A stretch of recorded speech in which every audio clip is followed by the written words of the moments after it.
Time to representing What? the UPT. I'm a horse. I'm the number one stunner. What? Yeah, yeah, yeah.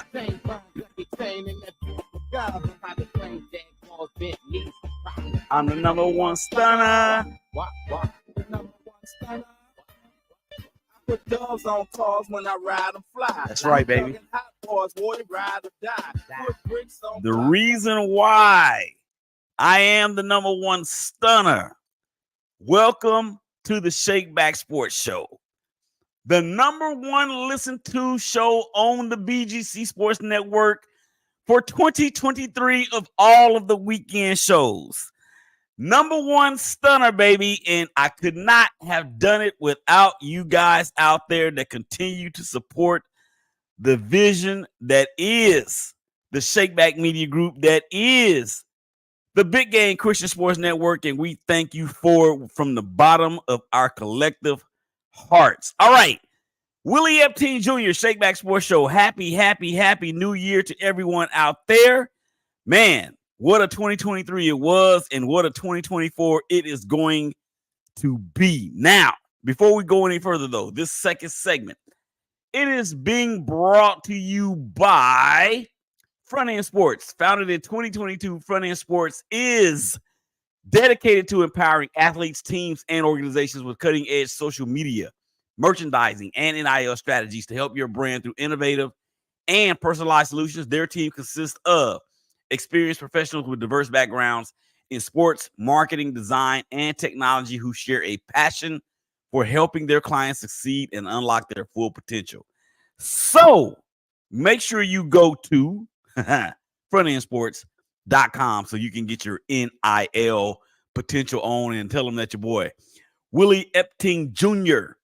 from the ShakeBack Media Group, and of course, the ShakeBack Sports Show, and of course, the Big Game Christian Sports Network told you to holler them so y'all could set it off on all of your NIL needs. All right, so thank you guys out there for checking us out on Facebook, my personal page, the network's Facebook page, SBMG's Facebook page, LinkedIn, YouTube, and of course, Twitter and Instagram TV. I see you guys out there on Instagram TV watching. I'm gonna shout you guys out here in just a few seconds. Just in case you missed it in the first segment. Well, January the 6th, and as of tape time, that is where we are. The third anniversary of that event. I'm gonna say event for lack of a better term. I kind of went in a little bit about it. I'm not gonna say any more about it in this second segment. So I encourage you guys to make sure you listen to the show. 12s and 6s, 1s and 7s. Big Game Christian Sports Network. Throw the BGC Sports in the old search bar on the TuneIn app, and then you can hear it and continue to help grow the show, man. We appreciate it. All right. So let's get to some what do I want to go to next? I think I want to go ahead and go to college football, because the Michigan Wolverines, who I have been a fan of since the Anthony Carter days, if not before that, will be playing in a national championship game against the Washington Huskies. And the last time the Washington Huskies were in a position to win a national championship, I want to say it was 1991, when they had Napoleon. Was Napoleon Kaufman on that squad? I think it was Brock Hewart, the quarterback. And they did. They won the national championship in 91. For the Wolverines, it's been since 1997 where there was a shared championship between the Wolverines and the Cornhuskers from Nebraska. Now, with all that being said, during those days, it was the bowl and the voters that got to decide who was going to be the national champion. 97, as a matter of fact, was the last year that was the actual way that they decided the national champion before the BCS.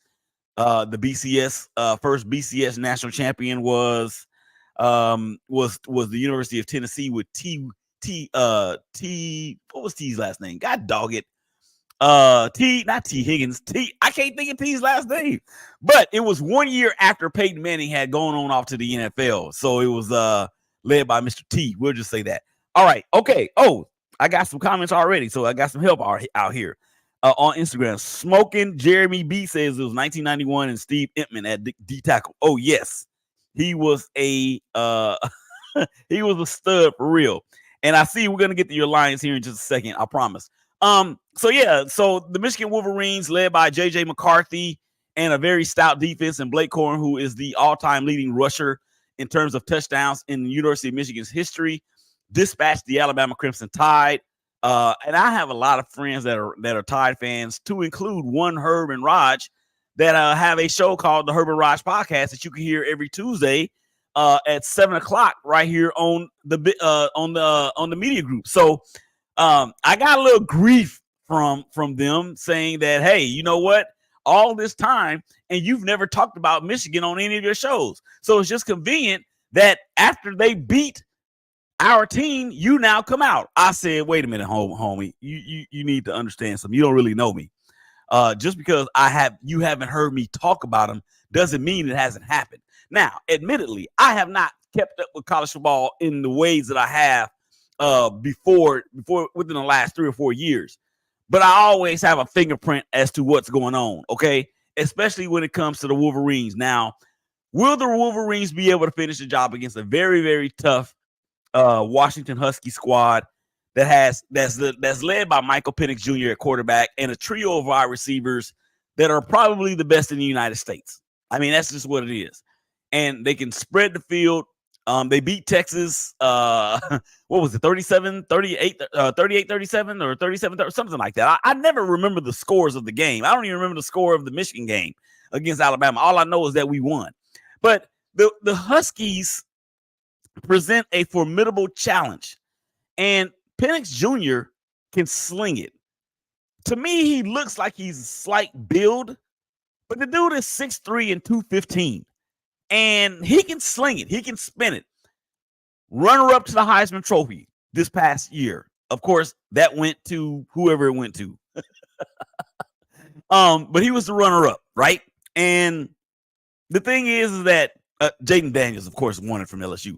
But the thing is that Michael Penix Jr., this is his 6th season as the quarterback in college football. Before transferring he's from Florida. He went to Indiana, and then I think he had 2 redshirt seasons there, or maybe 1.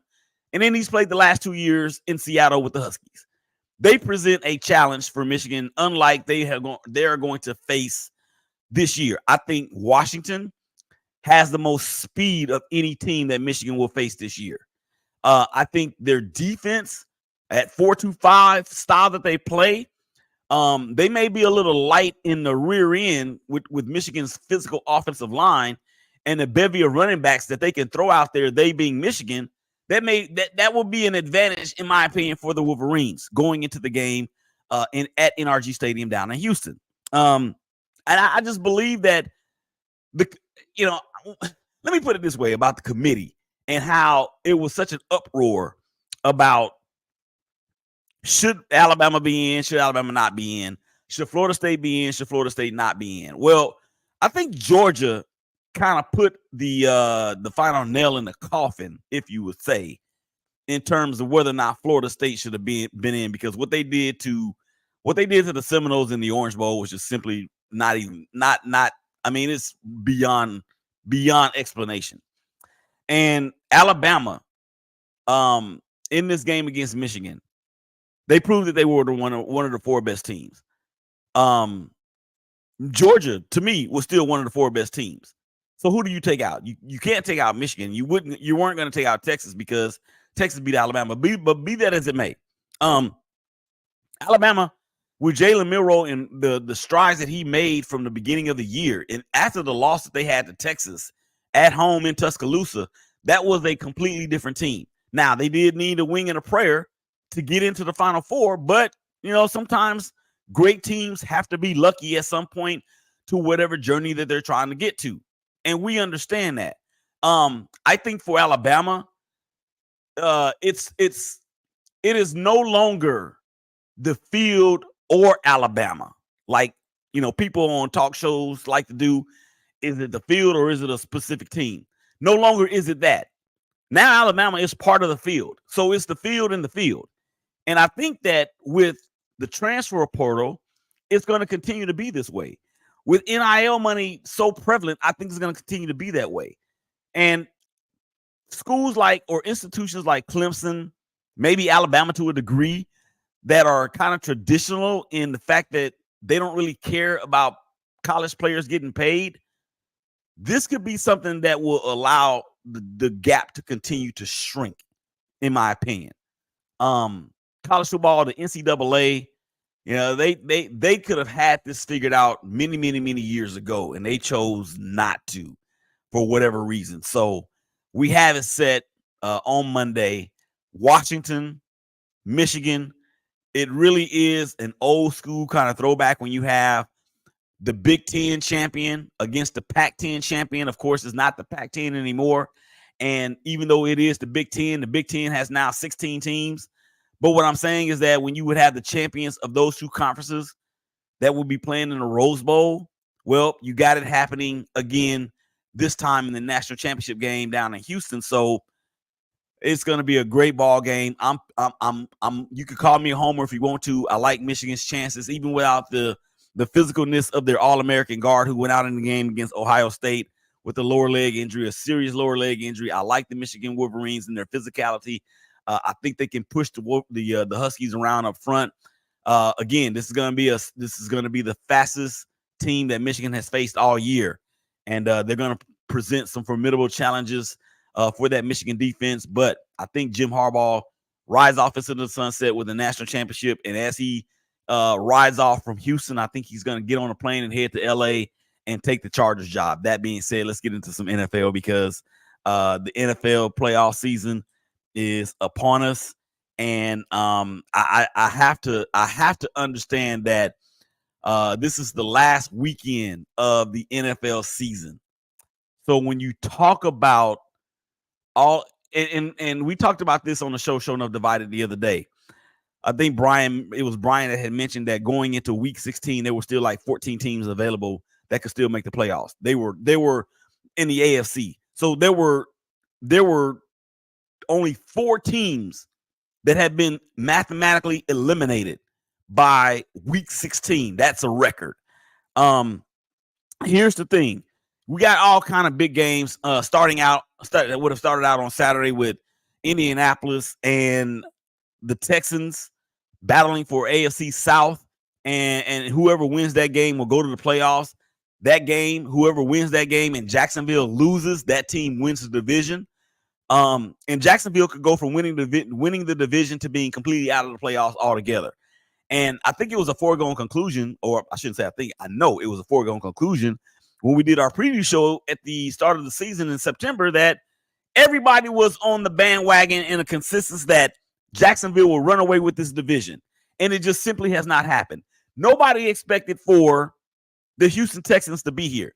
DeMeco Ryans, to me, should be easily the coach of the year.